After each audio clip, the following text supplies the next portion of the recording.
എന്നെപ്പറ്റി പല വിധത്തിലുള്ള റിപ്പോർട്ടുകൾ മാധ്യമങ്ങളിലെല്ലാം വന്നുകൊണ്ടിരിക്കുകയാണ്.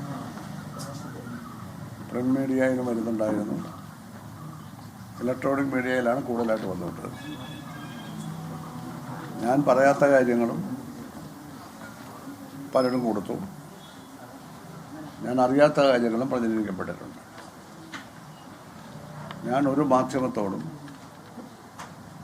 ഞാൻ മത്സരിക്കുന്നുവെന്ന് ഇതിന് തൊട്ട് മുമ്പ് വരെ പറഞ്ഞിട്ടില്ല. ഒരു രാഷ്ട്രീയ നേതാവിനോടും ഒരു രാഷ്ട്രീയ പ്രവർത്തകരോടും ഞാൻ മത്സരിക്കുന്നതായി അറിയിച്ചിട്ടില്ല.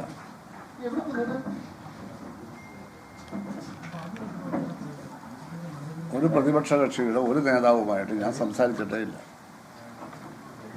ഒരു കൂടിയാലോചന ഉണ്ടായിട്ടില്ല. ഏതെങ്കിലും ഒരു മുന്നണിയുടെ സ്ഥാനാർത്ഥിയായി മത്സരിക്കുമെന്ന് ഞാൻ ആരോടും പറഞ്ഞിട്ടില്ല. ഇത് ഞാൻ ആമുഖമായി പറയുകയാണ്. പക്ഷേ ഞാൻ കോൺഗ്രസ് നേതാക്കളുമായി നേരത്തെ സംസാരിച്ചെല്ലാം ഉറപ്പിച്ചു വെച്ചിരിക്കുകയാണ്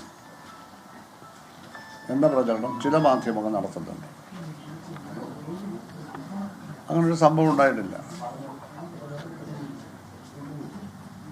അതിൻ്റെ ആവശ്യമില്ല. പിന്നെ UDF പിന്തുണയോടെ ഞാൻ മത്സരിക്കുന്നു എൻ്റെ മിക്കവാറും എല്ലാ മാധ്യമങ്ങളും ദേശാഭിമാനി ഒഴിച്ച് എല്ലാവരും കൊടുത്തിരിക്കുക.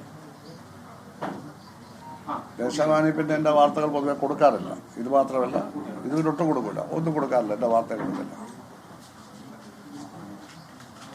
വളരെ കഷ്ടപ്പെട്ട് നമ്മൾ നിർമ്മിച്ച പെരുമ്പളം പാലത്തെ പറ്റി 5-6 റിപ്പോർട്ട് ദേശാഭിമാനി വന്നു.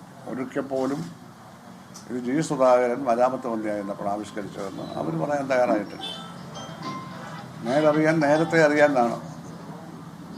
അതൊന്നും ആ റിപ്പോർട്ടർമാർ പാലിക്കുന്നില്ല. പത്രാധിപർ എന്ന് പറഞ്ഞുകൊണ്ടല്ല ഇത് ചെയ്യുന്നത്. അപ്പോൾ അങ്ങനെയുള്ള ഒരു സമീപനമാണ് അവരെടുത്തത്. അവർ സ്വാഭാവികമായിട്ടും എന്നെപ്പറ്റി ഈ കാര്യം റിപ്പോർട്ട് ചെയ്യത്തില്ല, അല്ലാതെ റിപ്പോർട്ട് ചെയ്യാറില്ല എന്നാണ് ഞാൻ പറഞ്ഞത്. അത് കുറേ കാലമായിട്ട് എൻ്റെ കാലാണ്. അപ്പോൾ UDF പിന്തുണയോടെ ഞാൻ മത്സരിക്കുന്നുവെന്ന് ഞാൻ ആരോടും പറഞ്ഞിട്ടില്ല, അങ്ങനെ പറയാൻ ഉദ്ദേശിക്കുന്നുമില്ല. പിന്നെ പാർട്ടി നേതാക്കൾ ദൗത്യവുമായി വരുന്നു എന്നുള്ളതാണ് മറ്റൊരു പ്രചാരണം. ഒരു ദൗത്യവുമായി ആരും എൻ്റെ അടുത്ത് വന്നിട്ടില്ല. MA ബേബി എന്നോട് ടെലിഫോണിൽ സംസാരിച്ചിട്ടുണ്ട്. ഇന്നലെയാണ് സംസാരിച്ചത്. അതിന് മുമ്പ് സംസാരിച്ചാലും ഇന്നലെയാണ് സംസാരിച്ചത്. ഇവിടെ അദ്ദേഹം ഭാര്യ ഇവിടെ വന്ന് ഊണം കഴിച്ചിട്ട് പോയി. എന്നാലും ഒന്നും ഞങ്ങളിതൊന്നും സംസാരിച്ചില്ല. ഇന്നലെ ടെലിഫോണിൽ സംസാരിച്ചു ഡൽഹിയിൽ. അത് കഴിഞ്ഞാണ് നാസറുടെ നേതൃത്വത്തിൽ സുജാതയടക്കം അവരൊരു 10-12 സെക്രട്ടേറിയറ്റ് മെമ്പർമാരും ചന്ദ്രബാബു സ്റ്റേറ്റ് കമ്മിറ്റി മെമ്പർമാരും വന്നത്. അതിനു മുമ്പ് ഒരാഴ്ച മുമ്പായിരിക്കണം സുജാതയും ഹരിശങ്കറും വന്നു. സുജാത എൻ്റെ ബന്ധുവാണ്, ഹരിശങ്കർ എൻ്റെ അനന്തരവയുടെ ഭർത്താവാണ്. അവർ രണ്ടും കൂടെ വന്നിരുന്നു. ഹരിശങ്കർ ഒന്നും സംസാരിച്ചില്ല, സുജാത രാഷ്ട്രീയ കാര്യങ്ങളൊക്കെ സംസാരിച്ചു. ഒരു പോവുകയും ചെയ്തു. വേറെ ആരും എൻ്റെ അടുത്ത് വന്നിട്ടില്ല.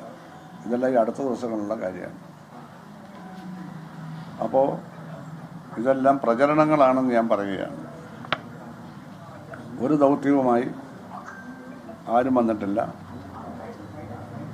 ദൗത്യവുമായി വരേണ്ടതായ സാഹചര്യങ്ങളില്ല. ഞാൻ നേരത്തെ തന്നെ അറിയിച്ചത് 63 വർഷം മുമ്പ് ഹൈസ്കൂളിൽ പഠിക്കുമ്പോൾ പാർട്ടി മെമ്പറായതാണ്, 15-ാമത്തെ വയസ്സ്. അതിൻ്റെ കാരണം സ്കൂളിൽ പ്രസംഗ മത്സരം, ഉപന്യാസ മത്സരം, അക്ഷരശ്ലോകം, ഇതൊക്കെ ഞാൻ 1-ാം സ്ഥാനത്താണ്. അത് കഴിഞ്ഞ് ഇപ്പോഴത്തെ ബ്ലോക്കല്ല, NES ബ്ലോക്കുണ്ട്. ആ ബ്ലോക്ക് അടിസ്ഥാനത്തിൽ പിന്നീട് മത്സരം, അവിടെയൊക്കെ ഇത് തന്നെ ആവർത്തിച്ച് ജയിച്ചു. പിന്നെ ജില്ലാ കലോത്സവമാണ്, സ്റ്റേറ്റ് കലോത്സവം ഒന്നും സ്കൂളിലില്ല. അവിടെയും പ്രസംഗം, ഉപന്യാസ, അക്ഷരശ്ലോകം. സ്പോർട്സിലൊന്നും ഞാൻ പ്രാവീണ്യം തെളിയിച്ചിട്ടില്ല. ഇതിലൊക്കെ വിജയിച്ചതുകൊണ്ട് പ്രദേശത്തുള്ള പാർട്ടി സഹകൾ, പ്രാദേശിക സഹകൾ എന്നെ പാർട്ടിയിലൊക്കെ ചേർക്കും. 18 വയസ്സായാലും ചേരാൻ പറ്റുമോ? പക്ഷെ ഭരണഘടന എൻ്റെ 15 വയസ്സായപ്പോഴേ ചേർത്തു. വേറൊരു പാർട്ടിയിൽ പോകാതിരിക്കാൻ വേണ്ടി ചെയ്തായിരിക്കും. പിന്നെ 12 സ്കൂളിൽ പഠിക്കാൻ പോയി, മെമ്പർഷിപ്പൊക്കെ തുടർന്നു. പിന്നെ SM കോളേജ് 67 പഠിക്കാൻ പോയപ്പോഴാണ് സജീവ രാഷ്ട്രീയ പ്രവർത്തനം, പൂർണ്ണ സമയ പ്രവർത്തനം 67 തുടങ്ങിയതാണ്. ഈ സ്റ്റേറ്റ് കമ്മിറ്റിയൊന്നും തിരഞ്ഞെടുക്കപ്പെട്ട സ്ഥാനങ്ങളിൽ നിന്ന് മാറ്റിയാണ്. 2002 വരെയുള്ള കാലത്ത് ഞാൻ പൂർണ്ണസമയ പ്രവർത്തകനാണ്. ഇപ്പം പൂർണ്ണസമയ പ്രവർത്തകനല്ലല്ലോ. അപ്പോൾ ഇതൊക്കെയാണ് വസ്തുതകൾ. ഈ വസ്തുതകൾ ചരിത്രപരമായി കൂട്ടി വായിക്കുന്നതിന് പകരം ചില വസ്തുതകൾ പറയുകയും ചിലത് പറയാതിരിക്കുകയും ചെയ്യുന്ന ആ രീതി കൊണ്ട് കുറേ പേരൊക്കെ തെറ്റായ ധാരണകളിലെത്തും. പക്ഷെ അറിയാവുന്നവർക്കാർക്കും ആ തെറ്റായ ധാരണ ഉണ്ടാവില്ല.